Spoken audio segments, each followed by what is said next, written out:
But ang pinaka-importante dito, aside from utilizing the props, is really your chemistry as a pair, as a duo, because our piece is very fun. Yun yung vibes niya. Okay. Ang characters yung sa open choreography na to ay mga nagchichismisan na marites. I like that. Mars! Yes, exactly Okay. that. So, magsa-start tayo sa pyesa natin na nasa taas kayo, and then you guys are, literally, naglalakad, tapos na-notice nyo yung bench. Hala, parang mas masaya mag-chikahan dito.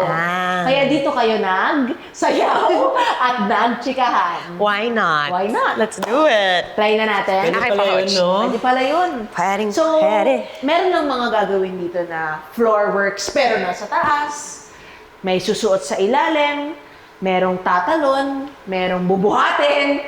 Merong dito sa dulo. Merong gigilin. Mas parang di nagchismisan yun.